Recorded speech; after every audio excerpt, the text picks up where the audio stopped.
আসসালামু আলাইকুম রহমতুল্লাহি বারাকাতু। দেশ এবং প্রবাসে সবাই আশা করি ভালো আছেন। কার মৃত্যু কোথায় আল্লাহ পাক লিখে রাখছেন একমাত্র আল্লাহ তাআলা ছাড়া আর কেউ জানে না। হাজারো স্বপ্ন এবং আশা নিয়ে আমাদের বাংলাদেশি ভাইরা প্রবাসের মাটিতে পাড়ি জমাইছে।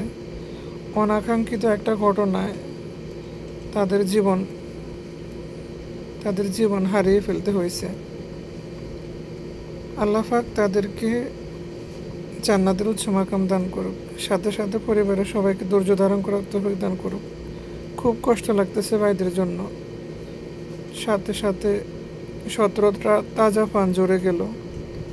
আসলে সকল প্রবাসীকে আল্লাহ পাক ভালো রাখুক, সবাইকে যেন তাদের পরিবার পরিজনের কাছে যেতে পারে আল্লাহ পাক সেই তৌফিক দান করুক। কারণ পরিবারকে ছেড়ে প্রবাসী থেকে পরিবারকে সংস্পর্শ ছাড়া দুনিয়া ছেড়ে চলে যাওয়া কতটা কষ্টকর, সেটা যাদের পরিবারের সন্তান চলে গেছে তারা বুঝে, এবং কি যে প্রবাসী চলে গেছে তারাই বুঝে। আল্লাহ পাক সকলকে ভালো রাখুক, সমস্ত প্রবাসী পরিবারকে ভালো রাখুক, সকল প্রবাসীকে ভালো রাখুক।